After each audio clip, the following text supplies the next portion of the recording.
DCH Management are a London-based boutique agency specialising in film, TV, commercial and theatre for UK and international clients. We spoke to founder and sole agent Darren Chadwick-Hussein on all things agents.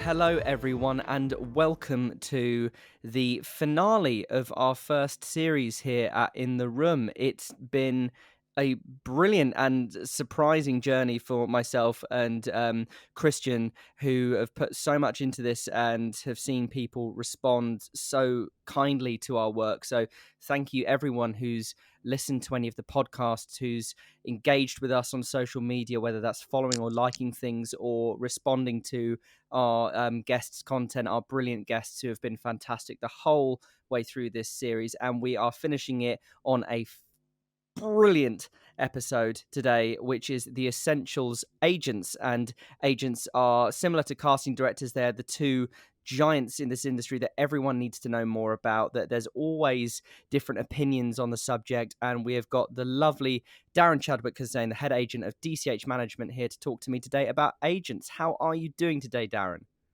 Hi, Matt. I'm doing wonderfully. Final one of the season finale. Indeed. Should we go out with a bang? We are going out with a big bang this evening. So thank you so much for giving up your time and knowledge this evening. This might be a bit of an editing job, this one for Christian, as Darren, like any agent, and when we're recording this, will have his phone probably be going off with work. So if you hear any jump cuts, that's us having to cut around a very busy agent who's kindly given up their time to us. So I really do appreciate that. And also we might have a barking dog as well. The dog has actually gone out. You actually think that I was joking. I'm not. I've actually had I've had 3 text messages. Luckily I switched off the announcers, and these are actually questions that will come up, but somebody says, can you put me up for X, Y, and Z? It's like, yeah, X, Y, and Z has multiple for anyway. So I'm so used to this. I'm so used to this. It's made for multitasking. So yes, we're a special breed. Of course. Fantastic. So I feel like before we get into the sort of generalized agent questions, we'd love to know a bit more about yourself. So I'd like to ask you, tell us a bit about how you became an actor's agent and a little bit about DCH Management. Okay. How did I become an agent? I fell into it quite by accident. It's almost like Alice going down the rabbit hole. I promise I will not be as florid for the rest of this, or this will be like an 8-hour long podcast, and people will be getting fractious. I also hope as well that people are listening to me at twice the speed, because you can do that on podcasts. I do that, and people look at me like I'm insane when I do that. And no, seriously, they're like, "Why do you do that?" It's like I can absorb the information twice as fast. Just get through the material.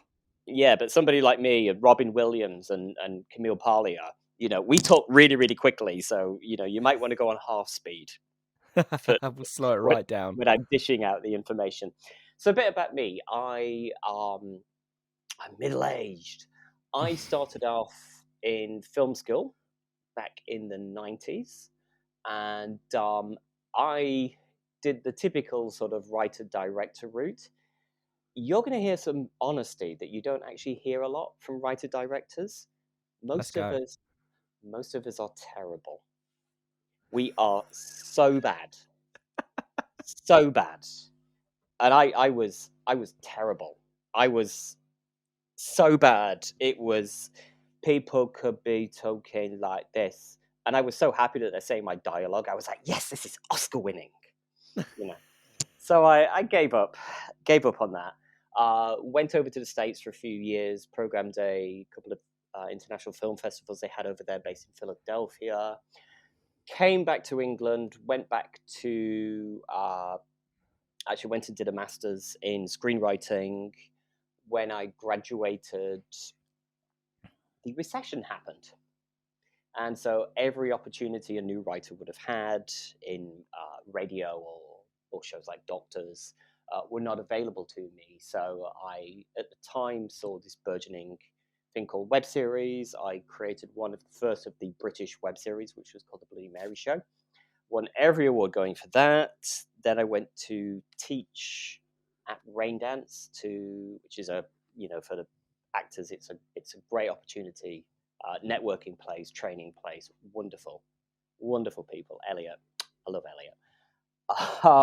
So I am aware of the sort of up and coming filmmakers, which is a great thing to do as an agent. My partner, my husband now, went back to drama school in his 40s, and he had an agent who needed help. And I was between jobs at the time, and I just thought, I'm going in as an office manager. Okay, I can do this. The first day that I set foot in the office, an email went out, and it was like, "Here's Darren. Here's your new agent." I was like, Uh, "What?" And I was like, "Okay, well, I love a challenge. This is about 7 or 8 years ago now, and I just dived in, changed that particular agency around, developed parts that were underdeveloped, for want of a better term, and then about 5 years ago, coming up to 5 years, it's our 5th anniversary next month, August. I decided to go it alone, and here I am. Yeah, fantastic. It's great, and it's lovely to see that you decided to branch out and do your own thing, as it seemed like when you joined that agency, you were put on a pedestal day one in terms of the responsibilities, and you ran with it, which is such a fantastic attitude for anyone in this industry, whatever the medium which we operate in. And you established DCH Management, and you state on the website that DCH is a boutique agency. Now, the term boutique agency is flung around all the time, and I've never really known exactly a dictionary definition for it, because a lot of people think that word just means small in terms of the number of clients on the books. So not many clients on the books. That's what I've always thought a boutique agency meant. What Well, does it I mean, mean? each boutique agency has their own definition. Small, I will accept small, even though we have now progressed beyond what I would call boutique. Hmm. It's still a nice catch-all term. It's almost like an indie. I would call it like an indie agency. I We're like that. not connected to the big five. Uh, we're not currently PMA affiliated. However, we absolutely live by the rules of the PMA. That's a Personal Managers Association. That's like you've got equity, we've got PMA. Hmm. So these are rules that we all should live by, and they're great rules. So yes, in order to give you a roundabout answer, some may say small. I prefer to say indie. Yeah. Yeah, I like that. A bit sort of play by your own sort of how you're going to do things, but We still play follow the by rule our book. own rules here at We DCA. do whatever we want in the indie agency world. Yes, Yes. absolutely. So, back And all. on your website, you say you believe that each client is a person, not a commodity. That's a sort of key phrase on your Yes, website. Where did that come from, and what do you mean by that? I have to be really careful what I say. Of course. I'm not saying that sort of this is where all the editing and bleeping. Can I swear? You go for it. Just, Well, yeah, no, I drop won't. I them. won't right now, but I will pepper obscenity through through the next bit of thing. I was seeing how actors were being treated, and I was horrified. I would have um, I would have actors in tears because they expected to do something that they were not prepared to do, or I would have to print out a map in my in the office to tell the other agent, here is London, here is Newcastle. You cannot get from Newcastle to London in 90 minutes. Don't expect a client to do that. I was told on numerous occasions that clients are not my friends, and I Hmm. was horrified by that. Um, especially as I took an agency with 16 clients and developed sort of commercial wings, theatre wings, and took it up to 65. Um, so having seen how people were treated, it was like, this is not. I could not look at myself in the mirror and say, Mm. this is not me. This is not how an agent should be. And so when I set up DCH, it was like, okay, everybody is an individual. We sit down and we work out what they want. Right now, you've got like big agents chomping on cigars going, he's talking nonsense. And it's like, no, luckily, a lot of agents now, we're kind of a new generation. Yeah. We're much more open, accessible, friendly, and we have an individual at our heart. We're not, I always say that, we run a business, we're not a charity, but at the same time, you're selling a human being. You're not selling a box of cornflakes, you know, and you have to respect each person. Yeah. Absolutely. And it also says on your website that you are interested in those who feel underrepresented by their agencies. Now, without feeling the need to necessarily name names, of course you can't, but that's sort of in your mission statement. What do you mean by underrepresented? Now, the mission statement is 5 years old. That Mm. was back then. Time just flies by so quickly. Underrepresented meant demographics, sort of, different ethnicities, different abilities. You know, Yeah. nowadays everybody supports this. Back then, it was only just beginning, and people. I would go to like actor workshops, and people would stand up and say, I can't get represented because I'm X, Y, and Z. And I'd be like, are you good? Yes, I'm good. Then come and talk to me. And that really, Yeah. really worked. Now, luckily, a lot of people are now doing that. And that's a wonderful thing. I think it just, in the past 5 years, it has just leaped. It has just gone forward so beautifully. Well, I'd love to ask you if it is even possible to try and summarize everything an agent does, because I know it's a lot more than just, getting clients auditions. It is, if, especially as actors, if you've only ever seen what an agent does through like Estelle in Friends, or BB in Frasier, or Darren in Extras. We're actually a lot. So please, please, please do not bring up Call My Agent, the Friends show. I'm going to be honest. I watched 5 minutes of it, and it should have come with a trigger warning. Oh God. The opening bit where there's a photo shoot and an interview, and the client's not there, and the guy's going, "Oh yeah, they're going to be here any second," and she's across town. I was like, "Oh my God, that was the old agency that I worked for."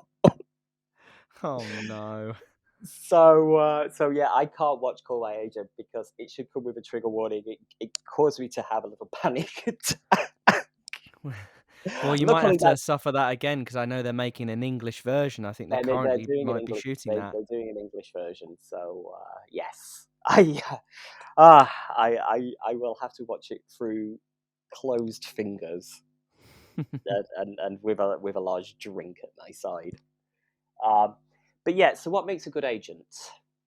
Finger on the pulse, an ability to communicate.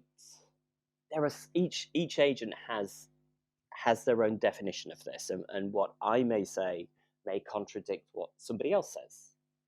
I know that you've had Danny from Union Yes. has already participated in this particular series. Um, Danny and I may differentiate on certain things, but at the same time, we're incredibly supportive of each other. We don't backstab. which is a lot of people will be very surprised by. Hmm. I've been to drama graduation shows with other agents, and we've sat in the pub afterwards and negotiated about who we want,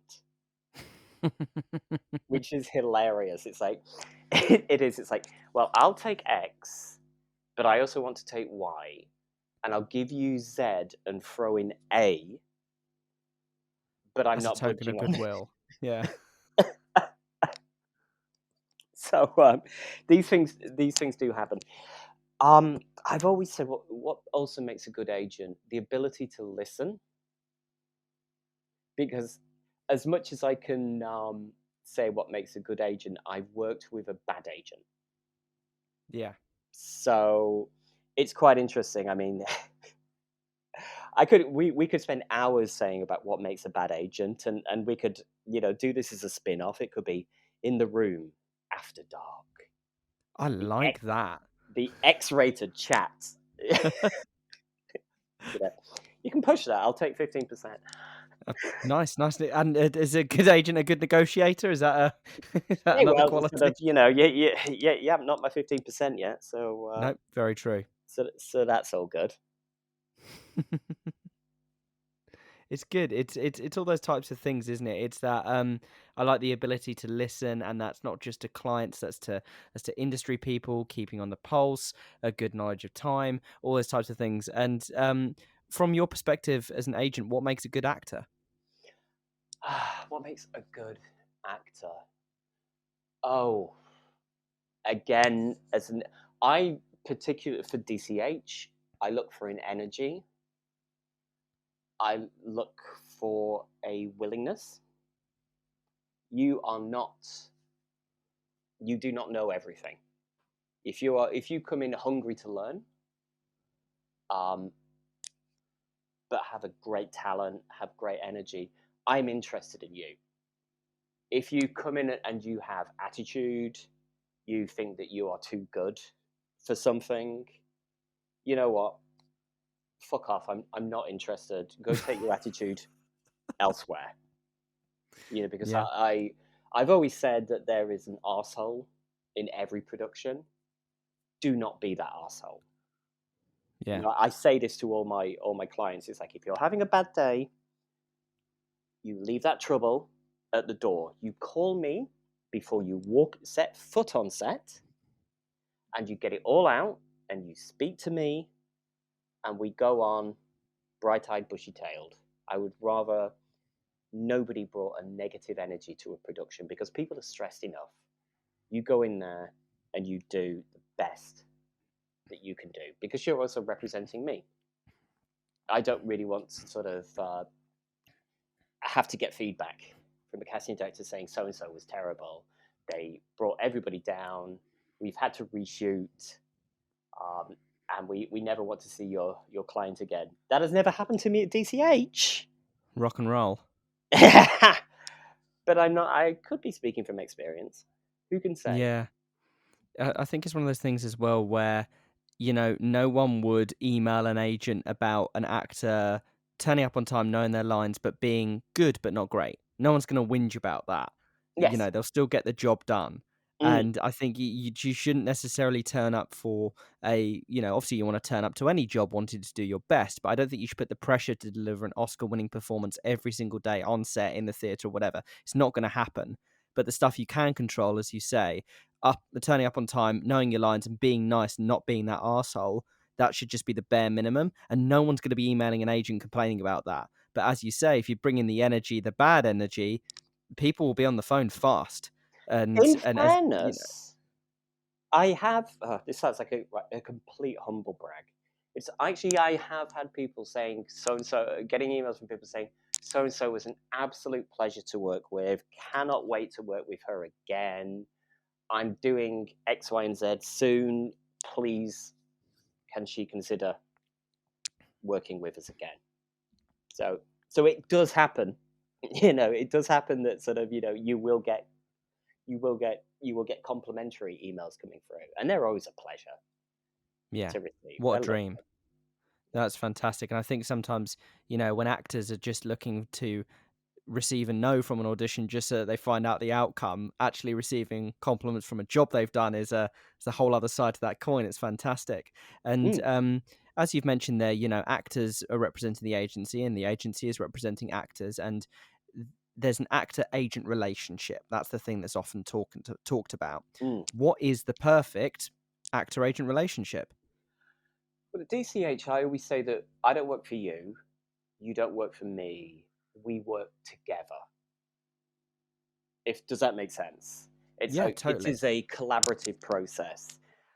At the same time, if I believe that you are capable of doing something that you are not, that you don't feel you can, I will push you.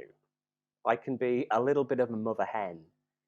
And a story I always tell was this was a number of years ago now, when Ma Rainey's Black Bottom was on at the NFT. They were just looking for understudies, and I had a client who was a Brixton street poet. He would do poetry outside Brixton tube station, and I was like, you should consider going for this understudy role. And he was like, no, no, no, no, I don't want to do it. I don't want to do it. I was like, trust me, just give it a go. It's the national. You're an understudy. You'll be understudying. You'll do great. And it was like a mother pushing a frightened child through the school gates on the first day. I was like, go in, go in, go in, do it, do it. Anyway, he got the job, bitten by the theatre bug, because he'd never done anything like this before. He was like, oh, they're doing Macbeth at the Globe. Do you think you can get me in? I was like, okay, well, I can give him a try. It might just be that, you get third soldier or flayance or something. So he went in for a reading and sort of the Globe call, and they're like, oh, look, I'm really, really sorry. No, sorry. So I called the guy and I say, look, the Globe has called. I am really sorry. You didn't get flayance. You didn't get third soldier. You're playing Banquo and you're understudying Macbeth. And this guy was just like, oh my God. And it's like, yeah, a couple of months ago, I had to push you through some doors to go to an audition. So that's if I believe somebody is capable of doing something, I will try and take them out of their comfort zone. But at the Yeah. same time, we need to establish what your comfort zone is. One of the things I always ask is what people will do, what people won't do. Yeah. And I respect that. I have a client who is quite religious. He will not do adverts for banks, sort of multinational corporations that pollute. He won't do like the no win, no fee adverts. He won't do fast food. He won't do anything that is sort of deforestation. And it's like, that Far, is. far better person than me. I'd sell my soul for a buyout. Like, Well, that is wonderful. It's like, just let me know. Let yeah, me absolutely let me know. I will respect your boundaries, and you will not be. I will. Let's not. I won't even put you up for that. I get what you mean with that kind of thing. It's a really difficult thing as being an actor or being a creative in any form of the industry where you just want to work, but you don't want to sacrifice your ethics to do so. But sometimes it's something you got to weigh up, and I think that's down to every individual. I love what you said previously about pushing that client to realize their own potential, because I think that goes both ways in that relationship, where agents like actors that sometimes like actors that really have a clear set path in their mind, Mm. of going, this is exactly what I'm capable of and this is what I'm going to do, and the agent goes, great, I see that, let's do it. But then I also love it when there are actors that are almost frightened of what they might be capable of doing or unaware of it. They're not uh, being fearful of everything and just saying, oh, I could never do this. But as you say, you see that potential from the agent's side, and I think that's a really interesting thing that you did there for your client. um, there's always a Oh, well, thank thing you. Yeah, it's really cool, and I love the way that a street poet ended up getting a job doing Shakespeare. I think there's something really nice about that Oh, sort of he linguistic did connection. brilliantly. He did Yeah, no brilliantly. doubt. No doubt. If you know words, you can do Shakespeare, right? I think that's fantastic. If you, they should put that on a banner outside the Globe. If you know words, you can do You sound like Shakespeare. one of those trendy English teachers who goes to teach in the inner city. Shakespeare Yeah, is a rapper. Yeah. yeah. Oh my He's god. a I rapper. Yeah, yo, yeah. Well, if a role comes up like that, I'm getting seen for it. There's always a thing, as you said at the start of the podcast about clients getting in contact with you about, oh, can I get seen for this or whatever. That whole thing of actors are always thinking about when to contact their agent and what to say. That need for assurance, even sometimes, of just saying hello. You're there, right? How do you like your clients to be with you? Because I know myself as an actor, sometimes whenever I'm contacting industry professionals, sometimes I think far too much about what I'm sending in an email or a message, and it's like, you know they're not going to give a shit if I say, oh, you enjoying the hot weather today? Like, stop it. So it's something that actors I know always overthink. How do you like clients to be with you? um my phone is always on. Hmm. Mind you, I sort of I have set hours. Don't call me at 10:30 at night. I'm asleep. um Yeah.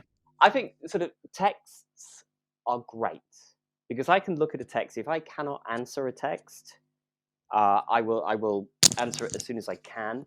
Phone calls I am quite happy to take, but also at the same time I am incredibly busy. Yeah.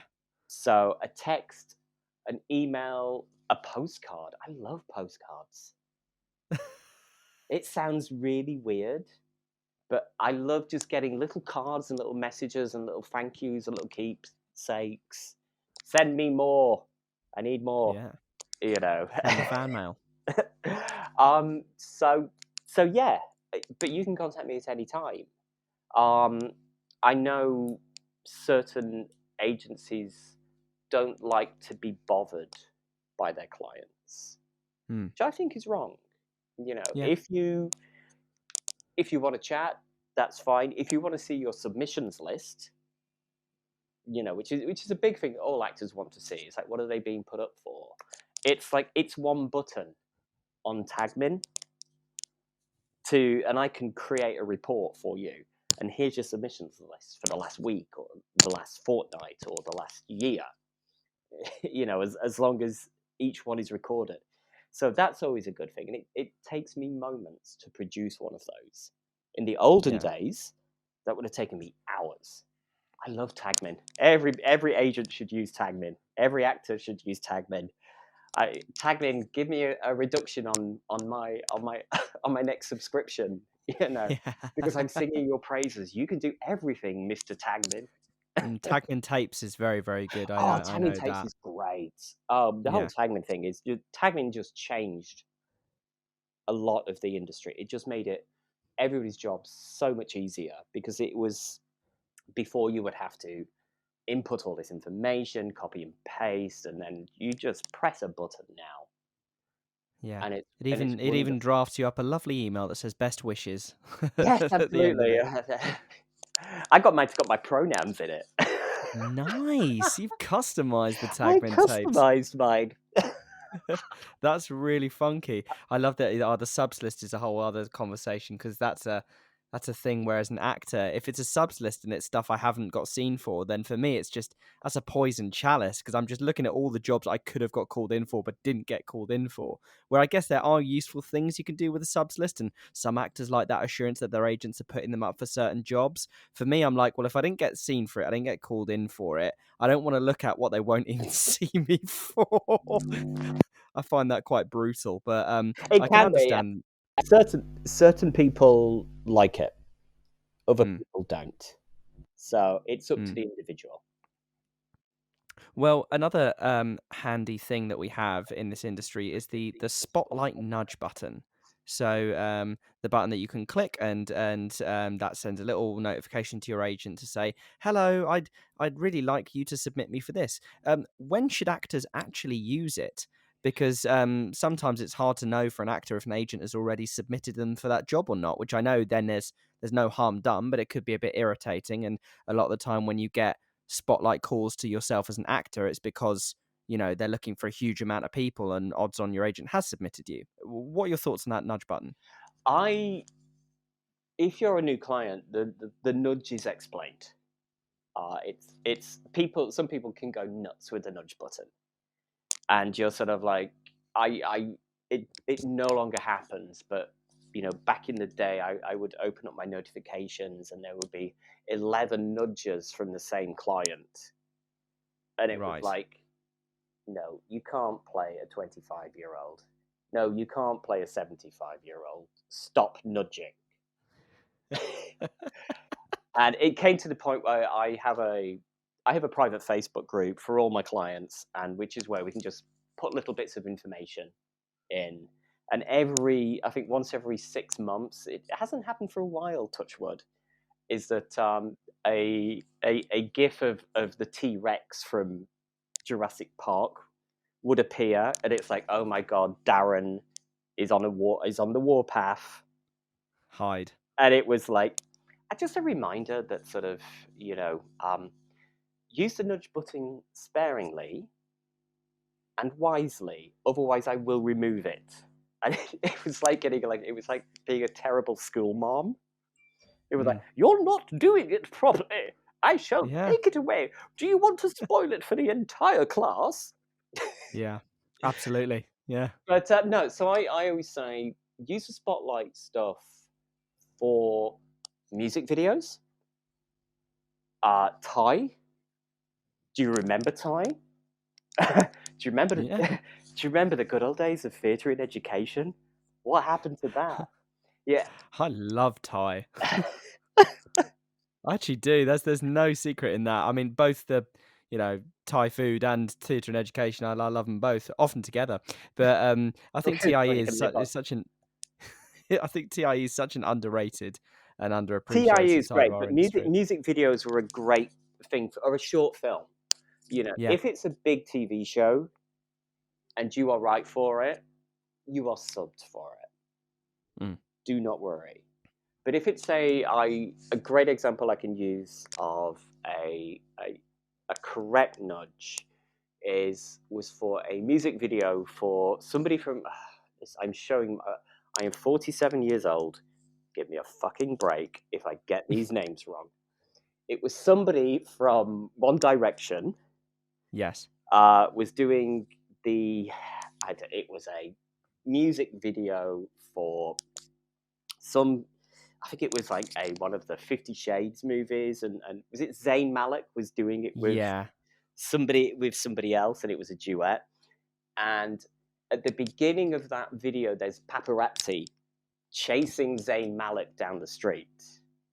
Now, Hmm. one of the paparazzi is one of my clients who nudged me for that because his daughter was a massive One Direction fan. Hmm. So he got all the sort of, the love of his daughter's sort of group. They were like, oh my God, your dad was in the music video with Zayn Malik. Oh my God. So he won Dad of the Year, all because of a spotlight nudge. So that's what I always say, dude, that's when you can use a spotlight nudge. That's never something I thought would come up in regards to us discussing the spotlight nudge button. I think that's fantastic and really really sweet. Um, Everyone talks about having, the best actor's CV, the best spotlight page. I mean, there are people that even charge to take a look at people's spotlight and tell them what to change about it. Like that's quite a common thing I've Mm. seen. What do you think is the most important thing to make sure is on your spotlight CV that isn't, the obvious thing of a BBC guest lead or West End credit, a massive credit you can put on there? Obviously, we'd all love that. What are other things that we have to make sure are looking good, or other little any sort of tips and tricks maybe with your spotlight CV? Sydney, in the previous chapter, Sydney, the casting director, sort of summed this up beautifully.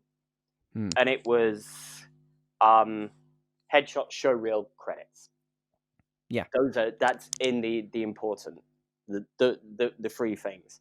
And Sydney actually touched upon it, and I would actually like to sort of also talk about headshots is, Go for it. well, something that I found increasingly happening over the years is people will go to a headshot photographer, come back with 500 photos, and say, "Oh, I can choose two, and I need them by tomorrow."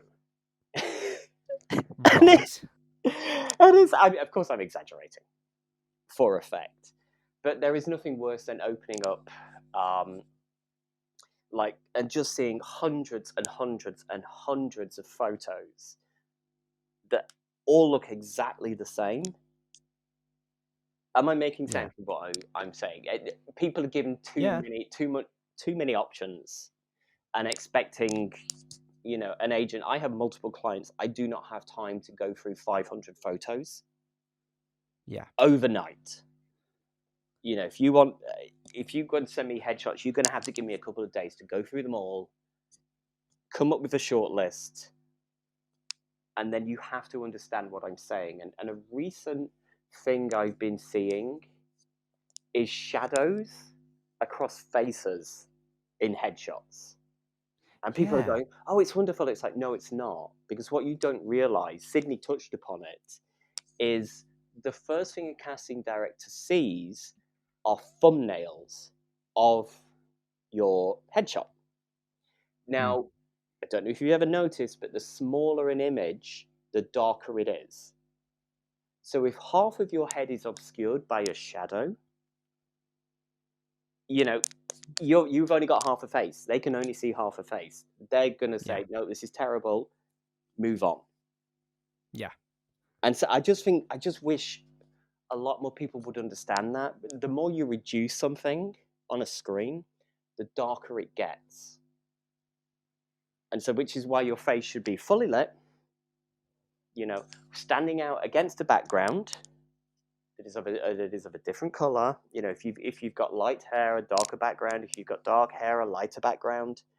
Because when these images are reduced, you're just going to melt into, you're going to be, you're going to look like a paper plate with a face drawn on it.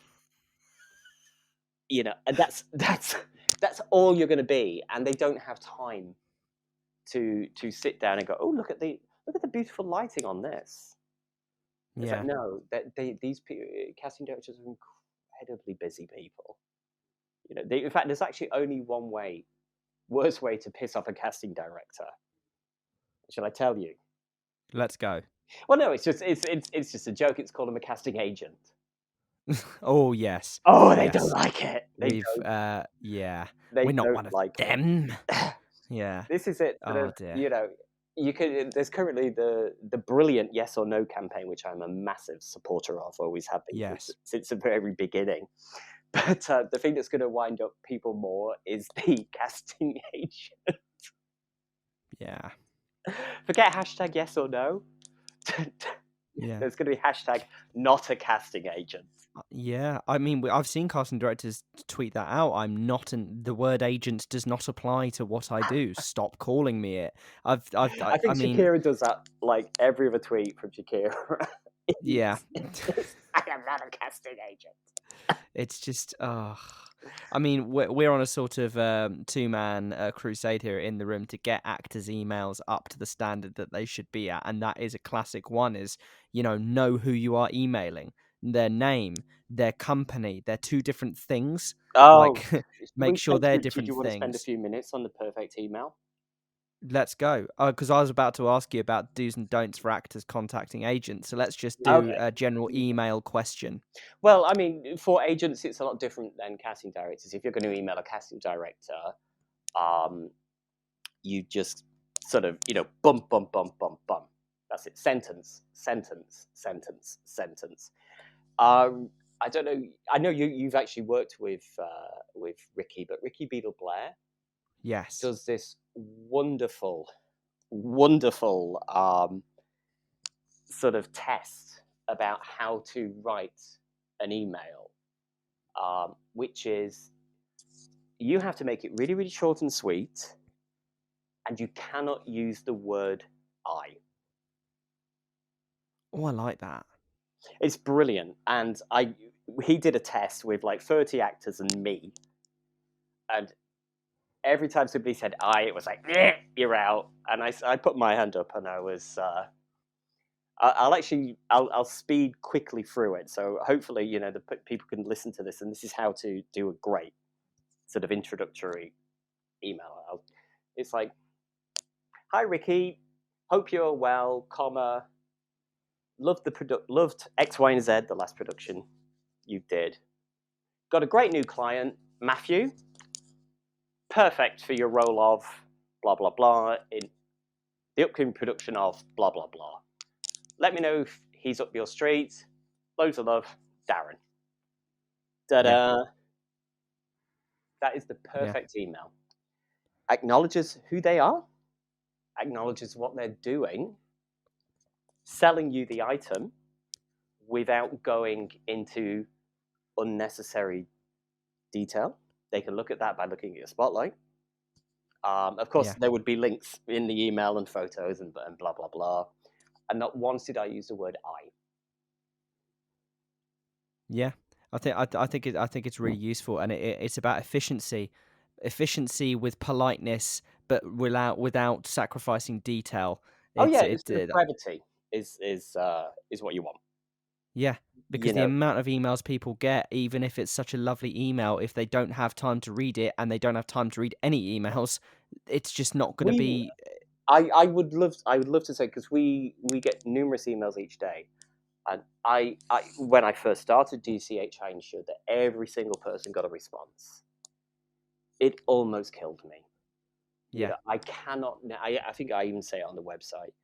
It's like, I cannot respond to every email. I would love to. I don't have the time. But please, please, please understand, and this is me with like puppy eyes, serious face. If you send a show reel, it will be watched. So you are Hmm. not wasting your time. Your show reel will be watched. I have actually called other people and said, "Oh my god, I've just had this email from somebody. I haven't got room for them. They'd be great for you."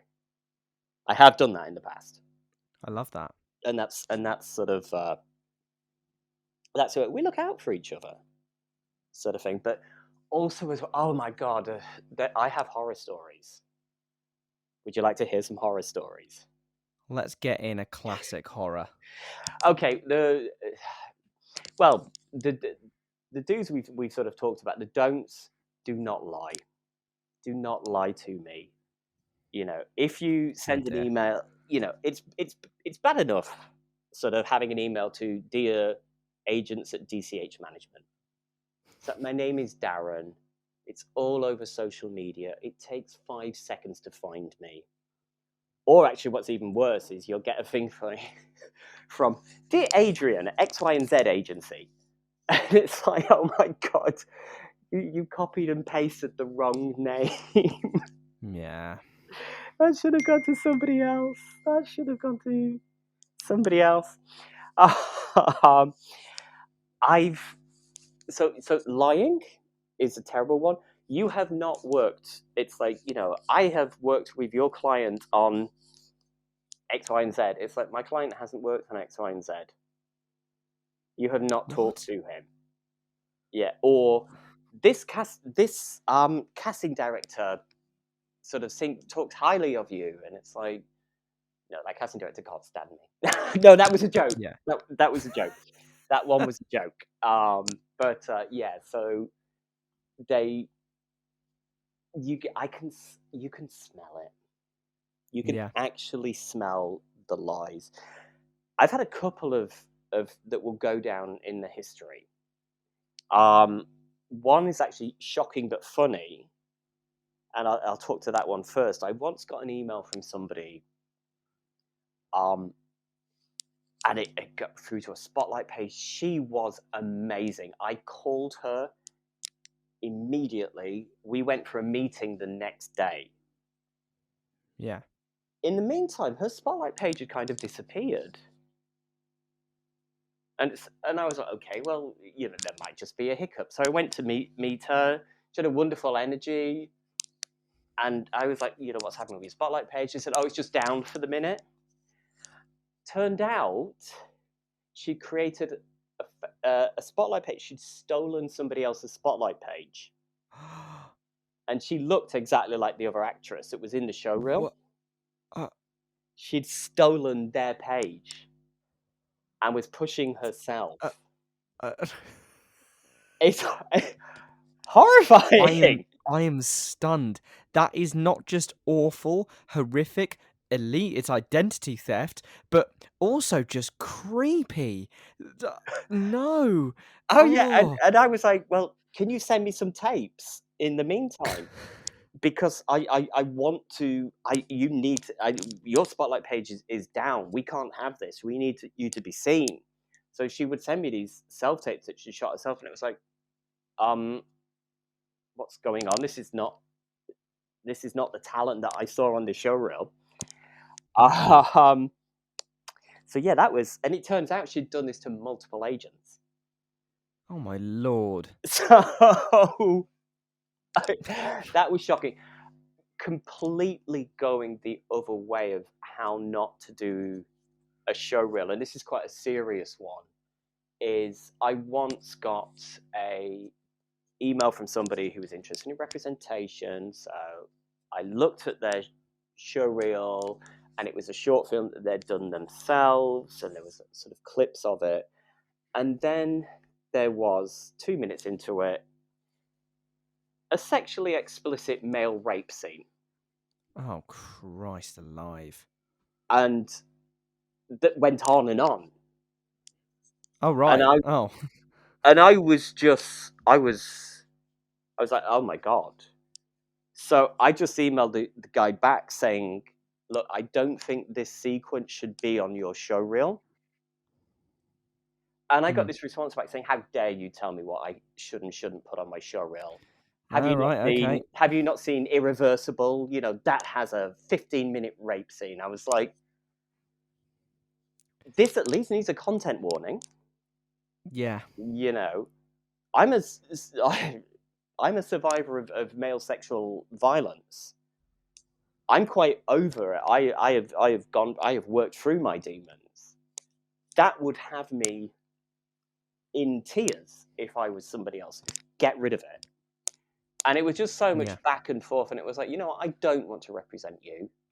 You're not listening. You think you know everything. That is a really important topic, but at least certain things do not belong on your show reel. The repercussions and the scenes sort of before and after, absolutely not that. That is not something that you put on a show reel.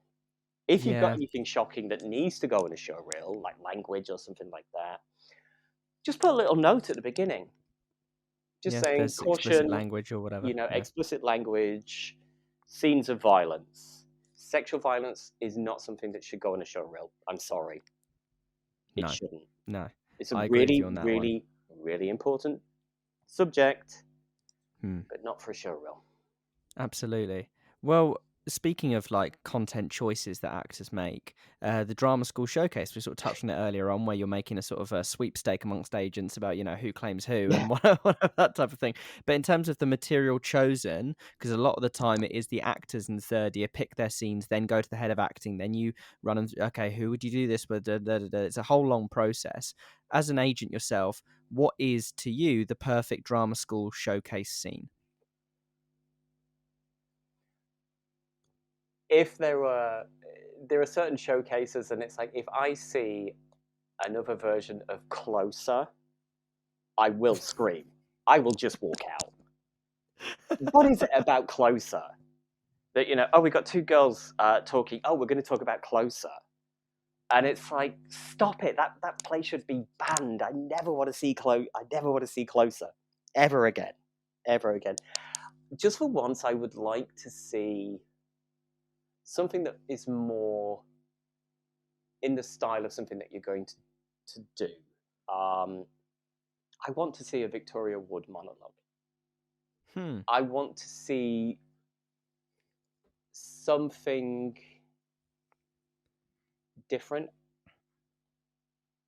I want to see I want to see something promising, but also as well, I understand that the students go with what the tutors will command. But it's like, stand your ground. If you want to do a Victoria Wood monologue, do a Victoria monologue. You're going to have to justify it to your tutor. But again, that's where your strength and your energy comes in. Yeah, I think it was about, with my third year, it was about finding not only scenes that showcase yourself, but because we're doing a showcase of duologues with, I think it was one three-hander, the difficulty was finding a piece that represented you and what you want to do, that would also represent another actor in the year group and what they wanted to do, and had enough for both parties, that it wasn't a one character-led scene. And that's Oh God, yes, that's absolutely. surprisingly But don't, for difficult. God's sakes, choose closer. Yeah, well, yeah, and don't choose closer, yeah. Why is it always closer? Yeah, it's an interesting one, isn't it? I feel like, from my perspective, if I was in the audience, I'd just want something different, something refreshing would immediately make me sit up. Yes. Like, yes, if it's a thing that I've seen before but it's done really well, then the cream always rises to the top. If someone's good, they're good. But if you want to get someone's attention, I think doing something refreshing and different, as long as it's appropriate, is the way I'd do it. Oh God, I can give you the best example, and it was like I leapt on her. Like, well, not literally, but that would be horrifying. Yeah, I leapt on somebody. Her name was Eleanor. She's 6 feet tall and really, really broad. And she was doing a duologue with somebody else, and it was a great duologue. And then halfway through, she took her wig off. what? She has alopecia. Amazing. And she look with the wig on, she looks like Gemma Collins. And so that's Ellen. Ellen is currently on sabbatical, but I'm actually, as well as an agent, I also write, and I'm actually writing something specifically for Eleanor for when she's ready to come back, because she was just like, oh my God, this woman is a glamazon. And Yeah, as soon as she took the wig off, the entire audience just went, oh, yeah, like that. And that is using a unique ability you have for wonderful effect. And that yeah, is also something that is just sums up DCH. yeah. I love that. I think it's using what you've got. I think my agent tells me, find things that you can do that you genuinely believe no one else can do, Oh yes, or absolutely. And and whatever that, and be clever with it. And it doesn't have to be the classics of, oh well, I'm someone that speaks fluent French. Great, that's a huge advantage. Loads of people speak French though. So what are the things that really you can? And as you say, that moment, the way she used that and started with wearing a wig, because she didn't have to wear a wig and then take it off, but she made that decision. That's absolute marketing genius. it was like, yes, I have to have her, and I fought tooth and nail for her. Absolutely. Got her. I, I'd love to hear what your views are on actors getting their own work. It's a spoken about topic where you hear some agents actively encourage it, and others, that I've heard of, almost ban it, and some even insist on sometimes taking a cut from jobs that they had absolutely no part Oh, in getting. I've heard of all three circumstances. So, oh, what are your views on actors getting their own work? I have no problem with it. I have Mm, absolutely no problem with it. Um, I always say I deal with Spotlight. If you want to deal with Mandy, you deal with Mandy. yeah, I like that. I'd love to touch on self taping as well, which is, it was big a couple of years ago. But now it's just it's everything. Self taping is everything about auditioning, especially with this Well, it has to be. We're circumstances we've having had in the last. darling. Yeah, We're coming to the end of a lockdown. yeah, Self-taping saved hmm, the industry. yeah, It really, really absolutely. did. And self-taping is great for other reasons. Self-taping, if it's done correctly, and my God, Manuel Puro and Equity have just done this 4-minute self-tape guide. It's on YouTube. That's all you need to just watch that. Just Hmm, watch that, and you've got your self-tapes sorted.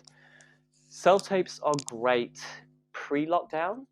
They were great for people who weren't in London. If they couldn't afford to get to London, they had a small family, they couldn't get childcare. Self tapes were great, and I still love self tapes. I will. There are a couple of clients I have to self tape with because they're old or they don't have the ability to manipulate the camera Mm-hmm. through disability or sort of different abilities or age or just lack of equipment. I'm quite happy to self tape that. But most people are really, really good at it, getting really good at it now. And sometimes certain casting directors can use it just to pull in thousands and thousands of tapes, which they don't watch. It's like, sorry, casting directors, but you do realize that when we send a tape via Tagmin, it We get told. registers how many times you've watched it or downloaded it. Mm. And if my poor client has busted his ass and you haven't even watched it, I'm going to be a little bit pissed off with that. So no names mentioned. I love all casting directors equally. Mwah, you're all beautiful. You're all beautiful people. But at the same time, this is typical English, is that people are now starting to complain about self tapes, and it's like, this is why we can't have nice things. No, we're English. We're awful. We're English, and we're all just going to complain about everything, So I'm a big self tape fan. It gives Yeah. people the opportunity that they may not be able to sort of financially have been able to get into the rooms. If you can get into the rooms, go into the room. It's much better. But right now, we don't really have that opportunity. I know certain casting directors do, especially if they have their own officers that have a dedicated audition space. They're coming back. They're great because they're all COVID compliant and stuff like that. But yeah, self tapes are great if you aren't based in London, if you've got a small family, if you just can't afford to get in. Mm. It's wonderful, and it's wonderful that more and more people are using them and giving people the opportunity. I think it's wonderful. Yeah. I'd love to ask you about your views on actors taking part in workshops with industry professionals. So things, whether that's the Actors Guild or casting workshops, or there's tons of businesses now that offer workshops with industry professionals, whether that's agents, casting directors, writers, producers, all that type of stuff. There's a huge plethora of workshops out there, but it is a big commitment of money and time. Like, workshops might cost 30 quid each, and Mm. you've got material to learn, like 3 pages worth, and you have to travel up to London to do it in certain circumstances, of course. Do you think that's worth it? I think it really depends on the casting director. Is that controversial to say? No, not at all. Do your research. If you want to sort of, I don't know, if you've got your heart set on treading the boards at the National, then for God's sakes, go and do Alistair's workshop. Hmm. If you want to be in the new Game of Thrones, go to Kate's workshop. Go to sort of, you don't scattergun your approach, because most people only have a limited amount of money. And my God, if you can afford every single one of these things, you privileged piece of shit. I hate you. You have no place at DCH. Go back to Eton. How dare you? There's something we should be talking about, is class.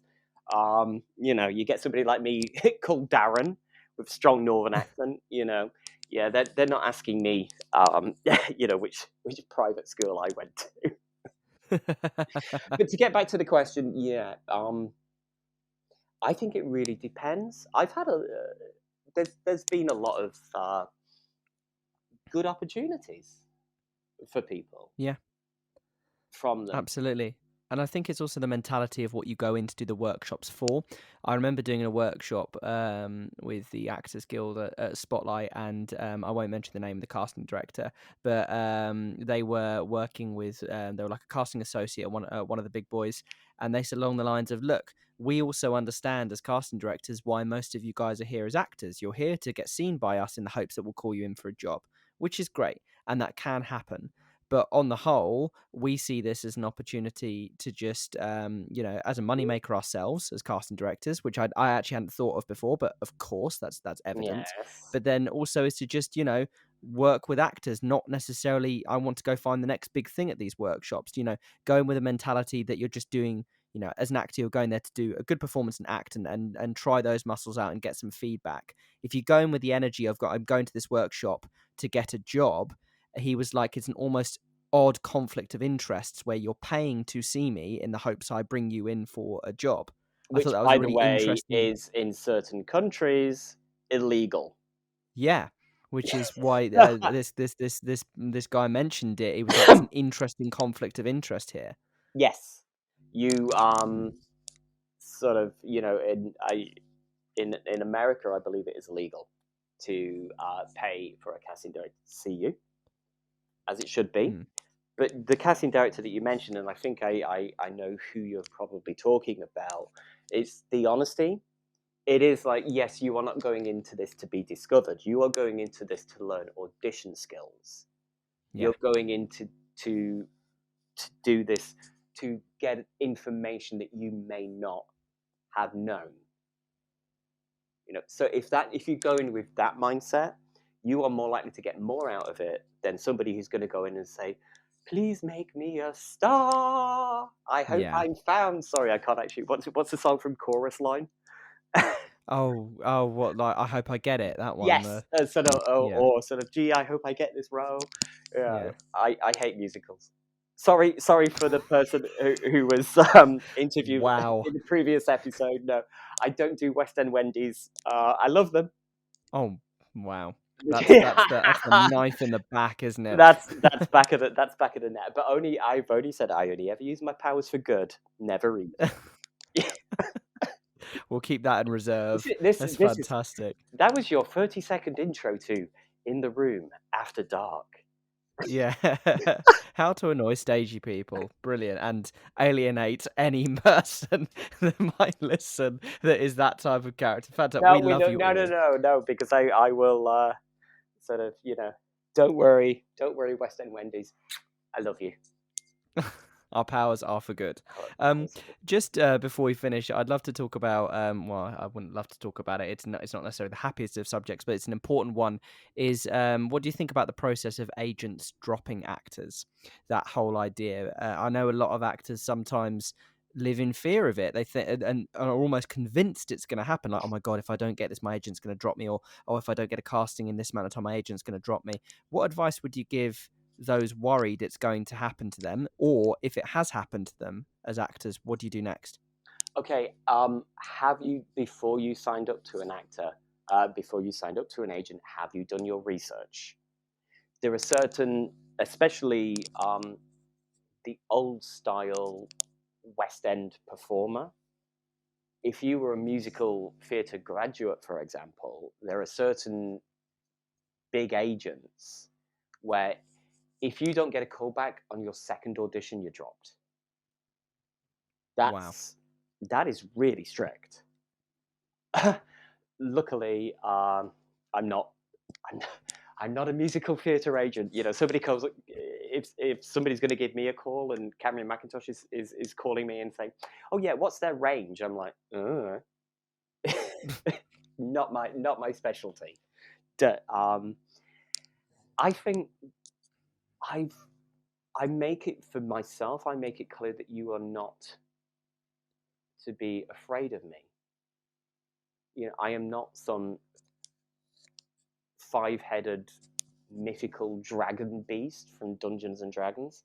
I'm actually Yeah. I'm just a human being.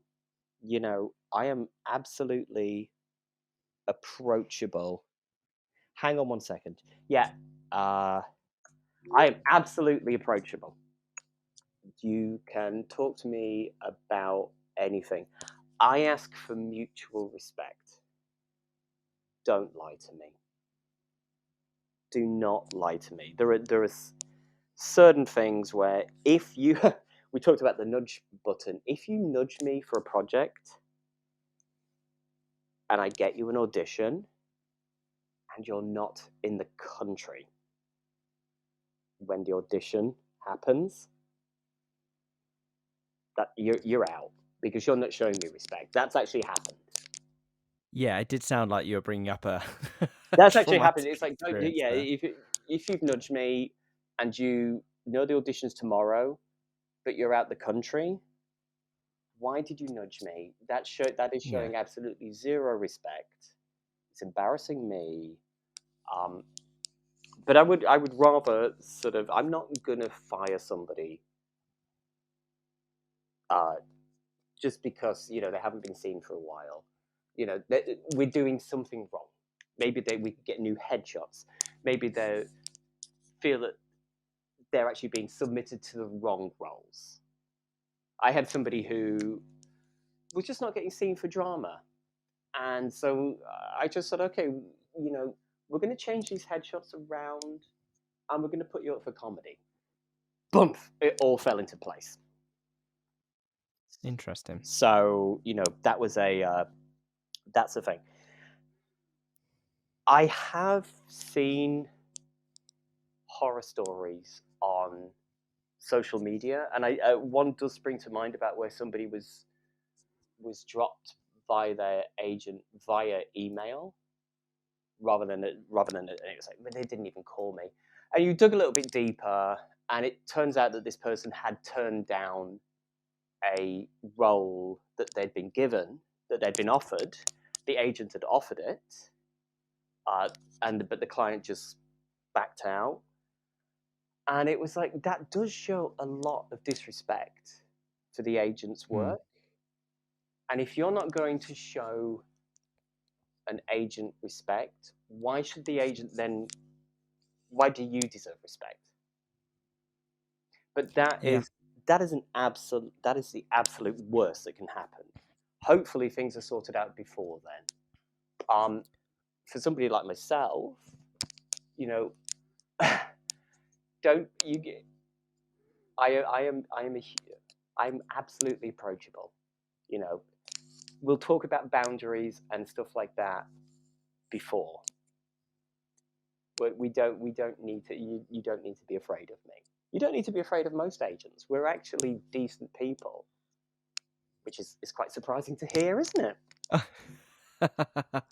Well, I always We think actually that, we actually care, but we can get hurt yeah, by a client's behaviour, emotionally hurt as well. So as I said, just don't lie to me. yeah, it's a whole thing of agents are people too. Yeah, Like, yes, they are professionals. Yes, they are running a business. But a lot of the time, as yours is, it's DCH Management. It's your initials on the agency. It is something inherently personal. Like, actors are represented by them in their own name represents them. Like, I am Matthew, mm. and like I that's why when I get turned down for work as an actor, you can't help sometimes but take it personally because they are turning you down.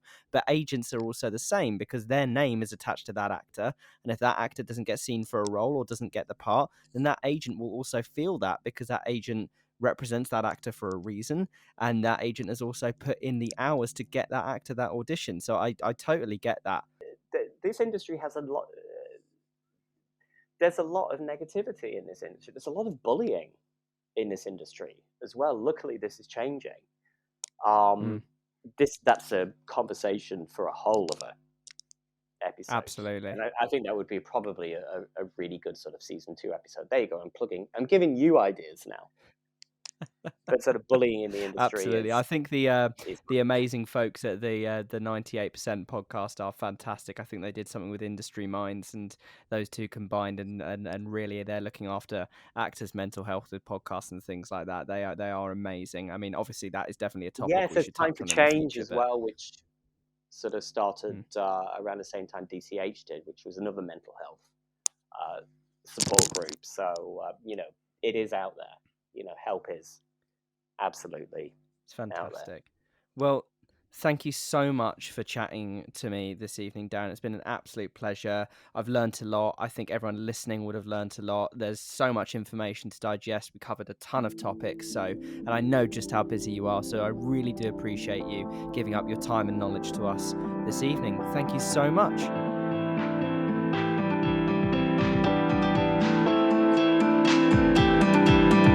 Thank you for taking the time to listen to our podcast. We hope you enjoyed it and learned something. We look forward to having you back in the room very, very soon.